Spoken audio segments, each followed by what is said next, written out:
You see, they have a thing here in California, and I think throughout the United States, we kind of set a trend called three-strike law. Well, 34 years ago, they didn't have three-strike law. They had a thing called the Habitual Criminal Act, but that was a little different. We had a name for it that I won't use now. But during that era, there was no three-strike law. So later now, where I'm trying to get into places and into institutions, there's certain criteria to allow you to go in. You can't have these kinds of things on your record or so forth. Some of them are like arson or murder or high drugs or extreme violence. They're exclusionary. Well, I don't have murder on my record. I've got attempted murder. I've got great bodily harm on a police officer. Armed robbery and kidnap. All of these things were part of my record. Every one of them are on that exclusionary list. There's no possible way that prison was going to let me go back in there. And it was the very same prison I paroled from back in 1980. The prison I met my wife at. I lived within blocks of it without planning to move there years later after we were married. God had a plan. That chaplain, the state chaplain, let us come in, didn't even like our denomination, had trouble with another group that he just kicked out. So he let us have a slot, they call it, where we would come in every fifth Tuesday of the month. That was about 3 times a year. Now we are in there probably 30 times a month with all the volunteers we have. God has opened the door to do so many things. Isaiah 22 says, God opens doors that no one can close, and he closes ones no one can open. For the past 14 years, I've worked as the senior chaplain at Men's Central Jail. It's the largest jail in the world. At one point, they had 12,000 inmates there. Because of all the economy and the things that are happening now, we have half that amount in that jail. And it still is really overcrowded and outdated, and they're talking of tearing it down and putting something else up. When I got out of prison 34 years ago, there was 13 prisons in California. There are 34 today. The population of California and the prison system when I got out of it was around 250,000. We have that in California alone today. Over the past 30 years, the prison population has grown exponentially 1,000%. Crime didn't increase 1,000%. Government corruption has. See, it's big business to lock people up and throw away the key. The strongest union in this state, California, is the prison guard union. I've seen atrocious things done. Some of them have been revealed to the world. You know, we all know about the gladiator school of Corcoran and other things that happened. But that's nothing new. Man's inhumanity to man is nothing new. I just recently was in a concentration camp in Germany as a tourist. Saw what man is capable of doing there. It's no different. God has taken me to prisons in 10 countries. I've been to Central America, MS-13, 18th Street, had their birthplace. Got in El Salvador, Guatemala, Honduras, Nicaragua, Costa Rica, all throughout Mexico and Europe. I've been to liberal prisons where they really let them get away with murder, to prisons that are just atrocious. Prisons where the women have their children in with them and the children, innocent children, are having to do time right alongside their mother. Degrading things, disgusting things, heartbreaking things. But one thing I've learned through all of this is that prisons are the end result of sin. Prisons are the end result of not only breaking man's law, but God's law. Prisons are the devil's domain. Prisons are a reflection of society. We're all in bondage. We're all in prison. We're in bondage to sin. And until we're set free from that, I don't care who you are and how much money you have, you're in bondage. Being in Los Angeles, that's right next to Hollywood. I've met movie stars that are in there accused of murder. I've met other movie stars that are in there that just poor judgment, that have blown millions of dollars. One movie star that was in there a few years ago, remember their parents telling me that they went through $2 million in a year and had nothing to show for it, not even a car. And when confronted with their sin, they said, I believe in God, but I like my sin. It's fun. I've lived in sin.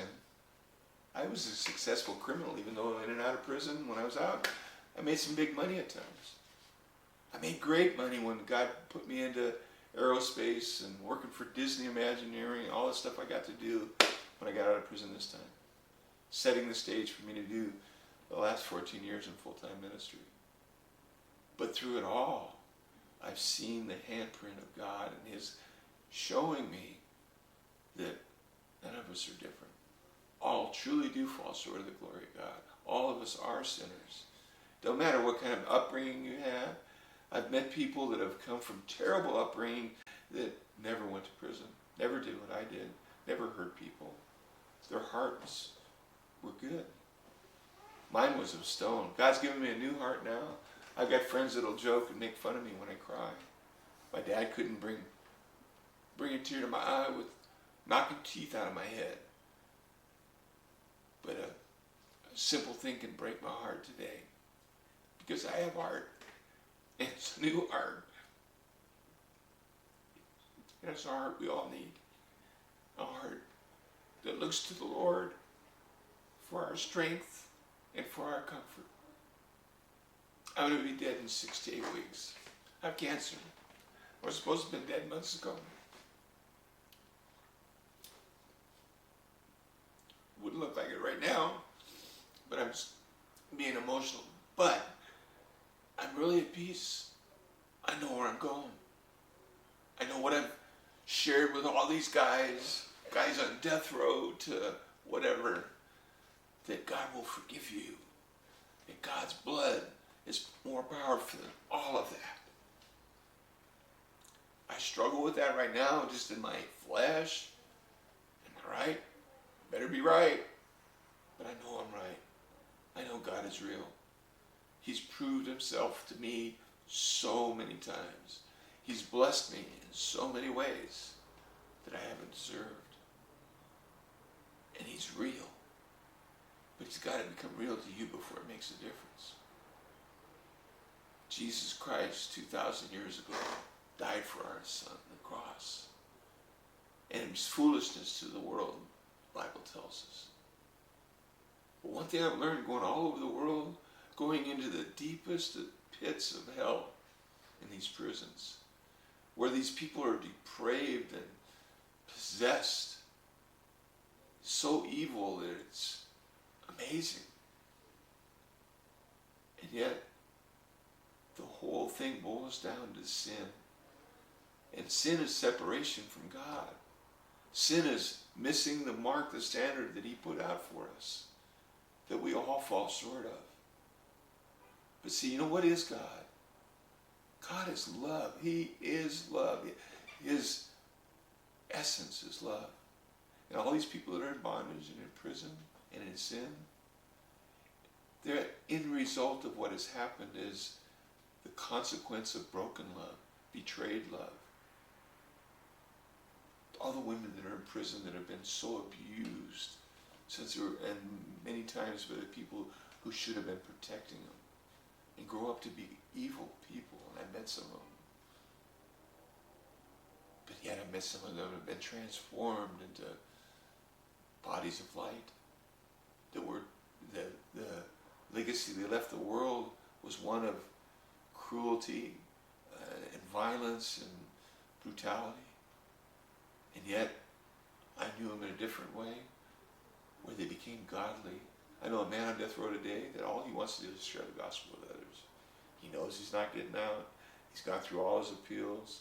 He looks forward to going home just like I do. You see, I got a peace. I may be dead in 6 weeks. Doctor first told me 6 months to a year, and that was 17 months ago. And they're still telling me another couple of months. I've had near-death experiences just recently, where I should have gotten run over by a Mack truck. And when it didn't happen, I knew, God, our time truly is appointed to us. You aren't done with me yet. And that just happened weeks ago. And I thought the irony of it. God will use you no matter your past, and can use you in a powerful way if you only let him. I'm a simple man, and none of what has happened in the ministry of Jesus, the Key Ministry, has been of me. It's been of the Lord. Whenever I got in the middle of it, I screw it up. I'm still a sinner saved by grace. I mess up all the time.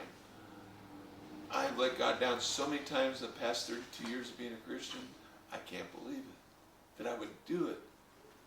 Because it humbles me and breaks me every time I realize it. But you know what? Through all of that, he's never left me or forsaken me. We serve a God who is love and loves us with an everlasting love.